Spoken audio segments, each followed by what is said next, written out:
गए हैं अनुज। 341 करोड़ का प्रॉफिट आया, 350 करोड़ का अनुमान था, ध्यान रखिएगा। तो प्रॉफिट क्लियरली उतना बढ़ा नहीं है जितना हम चाहते थे, लेकिन 292 करोड़ से बढ़कर ये 341 करोड़ पर आया है। रेवेन्यू का जो फिगर है वो करीब करीब 2835 का अनुमान था, उसके सामने कंपनी ने क्या किया है डिलीवर, वो भी आपकी स्क्रीन पर हो जाएगा फ्लैश।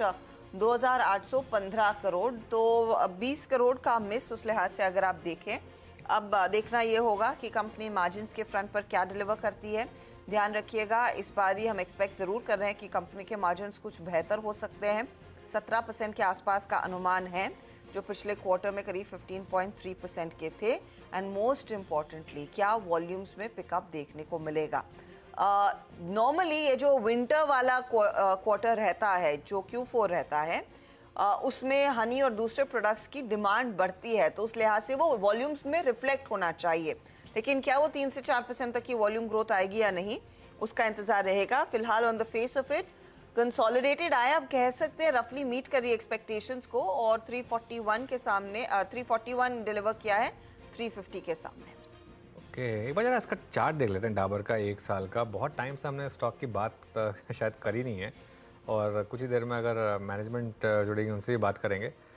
नंबर्स मोर और लेस इन लाइन है, और इसकी बात हमने क्यों नहीं की है, ये आपकी स्क्रीन पर चार्ट देखिए। 12 महीने में कुछ नहीं किया है स्टॉक ने, क्योंकि इसके नंबर्स भी इसी तरीके से रहे हैं। ये स्टॉक में थोड़ा वैल्यूएशन कंफर्ट है हालांकि कंपेयर टू अदर्स, लेकिन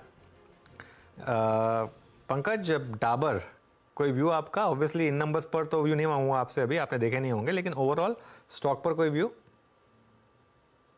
आई थिंक जो ओवरऑल अगर आप एफएमसीजी एज अ पैक देखें तो बहुत मुश्किल है इन कंपनीज के लिए double digit top line and bottom line generate करना, लार्जली बिकॉज एक तो प्राइसिंग ग्रोथ कंपनी ने काफी एग्रेसिवली ली थी, उसके बाद में इनका जो मार्जिन तो डेफिनेटली सुधर गया, बट वॉल्यूम ग्रोथ कहीं ना कहीं इम्पैक्ट हो गया। अगर अभी आगे जाके ऐसा लग रहा है कि कंपनी प्राइसिंग थोड़ा रैशनलाइज करेंगे या मेजर्ड वे में हाइक करेंगे, बट कॉम्बिनेशन अगर प्राइस एंड वॉल्यूम का देखेंगे तो डबल डिजिट वॉल्यूम ग्रोथ किसी भी कंपनी का निकल के नहीं आता, except for Tata consumer. I think वहां पे फूड बिजनेस है जो कि बेटर ग्रो कर रहा है।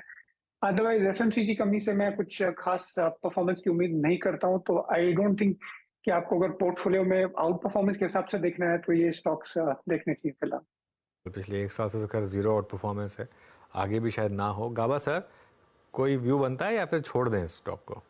प्लीज छोड़ देना चाहिए। 10,200 तक जा सकता है, नो डाउट अबाउट इट, लेकिन अब 2 दिन से साइडवेज मूव है। अप ट्रेंड स्टिल इंटैक्ट है डाबर का। गाबा सर, डाबर की बात हो रही है, आप शायद? हाँ, डाबर की बात कर रहा हूँ। ओ सॉरी, अल्ट्राटेक से मैं देख लिया मैंने। सॉरी, डाबर अपो है यहाँ पर 510 का स्टॉप लगा, चले 525 पॉसिबल है। सॉरी, माफी चाहता हूँ।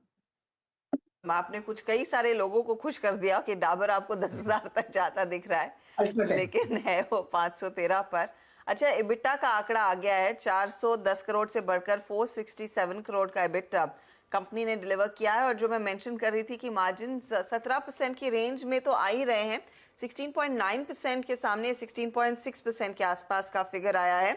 और इबिटा परफॉर्मेंस 467 करोड़ का 480 करोड़ के आसपास का अनुमान था।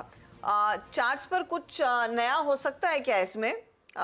ये गाबा जी ने कहा कि नहीं, तो और फंडामेंटल भी पर्सपेक्टिव है नहीं, तो रहने देते हैं अनुज, वैसे कुछ है नहीं अनलेस कंपनी का मैनेजमेंट आके कुछ और बयान दे और वो वॉल्यूम के आंकड़े में कुछ पिकअप आए। प्लस इसमें क्या होता है ना, आज तक इसमें मूव बहुत रैंडम होते हैं, कभी जैसे कोई मूव टिकता नहीं है, तो इसके लिए रहने ही देते हैं थोड़ा सा और आगे बढ़ते हैं मेरे ख्याल से।